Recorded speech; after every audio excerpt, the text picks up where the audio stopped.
and the title that we present to the CSCE 2021 is Interdependencies of Lifeline, case studies of transportation infrastructure under the hurricane impacts. We are from Florida Gulf Coast University, and Alexis from Florida Department of Environmental Protections. For infrastructure lifeline, when we mentioned that for county, state, and country level, the four major lifelines are energy, water, transportation, and communication. And they are interdependent, as you can see in this picture. And those interdependencies, it can have direct or indirect impact to the vital services for community, such as housing, shelter, basically school, hospital, etc. Those lifelines are exposed to natural hazards such as hurricane, especially for hurricane in the southeastern state in the United States. And the interdependencies of your lifeline may amplify the impact of the hurricanes on your services provided by the critical infrastructure, in this case, energy, water, transportation, and communication.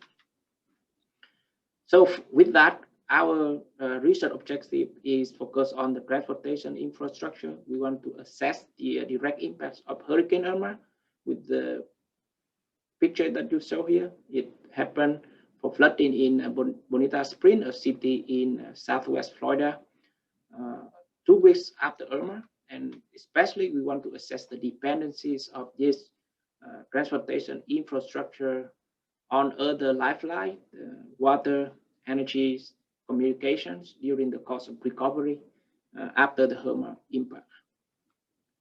So with the transportation infrastructure, extreme event can hinder the transportation infrastructure performance. No one can challenge with that. And those infrastructure in transportation, road, rails, port, need to be first attention to recover so that it can be delivered the supplies, relief after the natural hazards.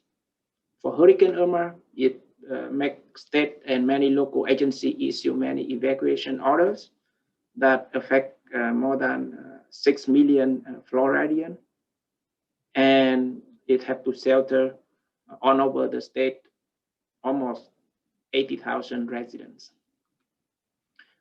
Previous study, when they studied the vulnerability of the transportation under the hurricane or tropical storm, focused more on the big cities, so more populous.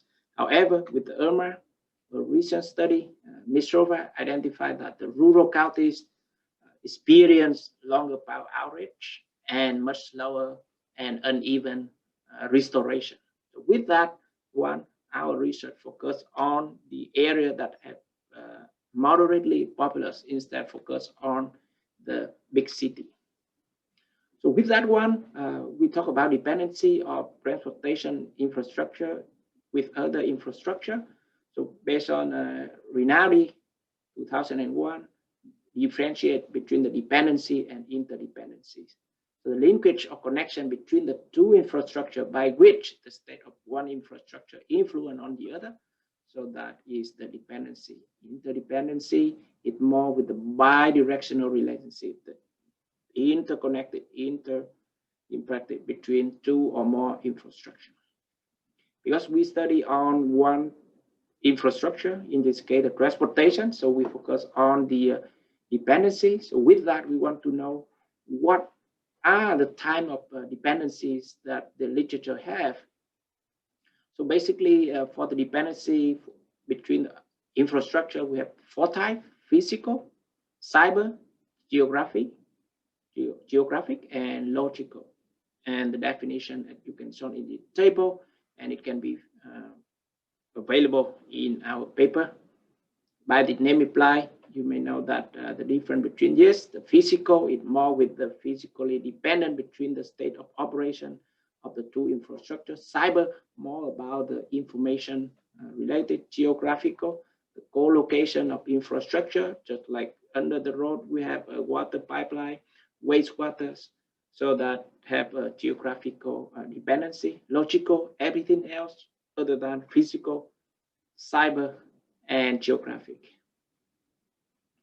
For the study area, as I mentioned earlier, it focused on Southwest Florida. So in this graphic, it shows you the Hurricane Irma path, the red one, and the wind intensity.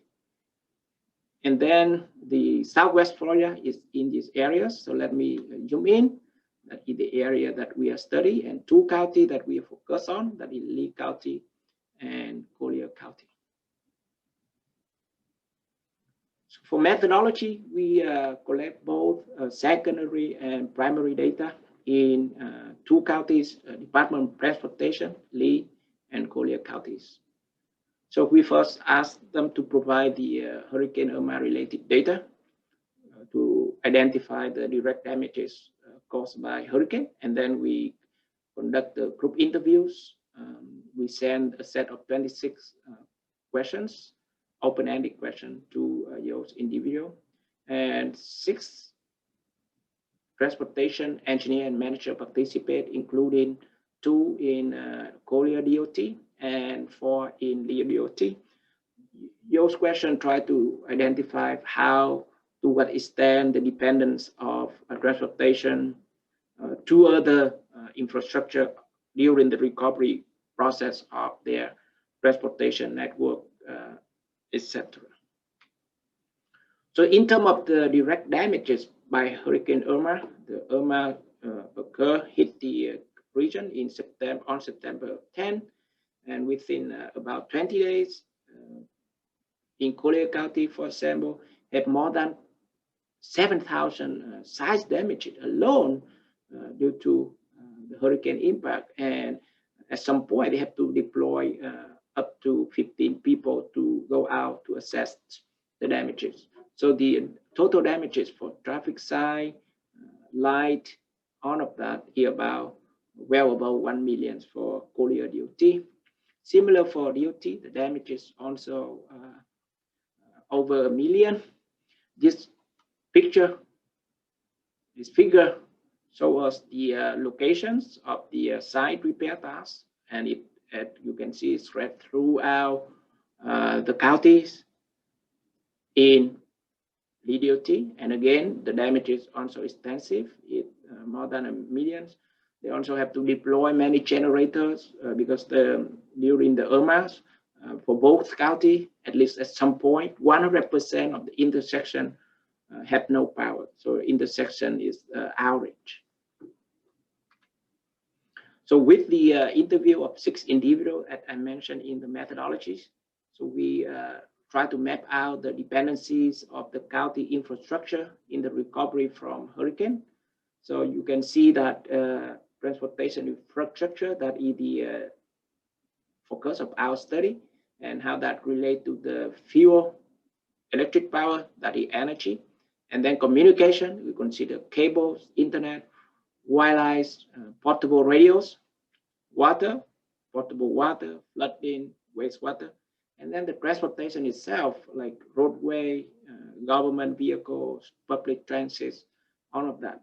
And that classified in terms of the 4 types of dependency, physical dependency that you can see in the blue, solid blue, geographic dependency, that more dot and dash green, just like flooding here, cyber dependencies, so it dash green, and you have here, just like communication, go to the damage assessment. And then the logical dependency is dot dash red, just like the more with the policy related, such as the FEMA, Federal Highway Administration emergency relief policy. It may affect the procurement, and because the way that define the emergency repair and permanent repairs are not the same, and that if the county are not proactively procure recovery contractor in advance before the hurricane season, then they may delay the recovery process. So some permanent repair in Collier County, it took like years after the hurricane impact.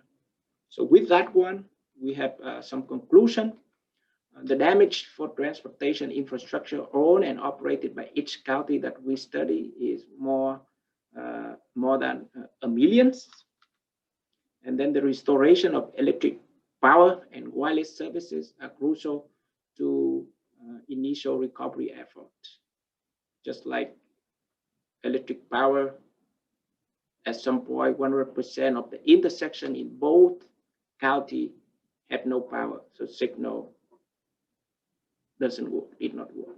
Wireless services is also important so that the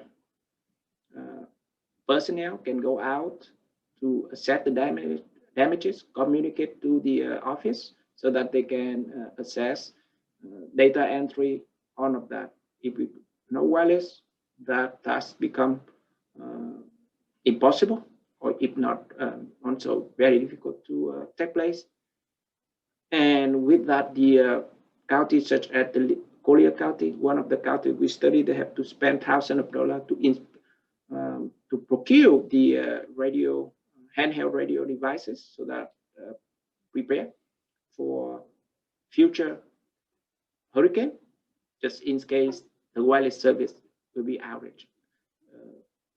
And the last one, in order to bring the operations restore for the transportation infrastructure as soon as possible, the counties have to solicit competitive bid to select the recovery contractors before the hurricane season. So when something happens in the future, they already have the list of contractors with the long-term recovery contracts, so it can be on board, so that it will not will meet the requirement from FEMA and Florida Highway Administration policies in terms of emergency repairs and permanent repairs. With that one, thank you everyone for listening.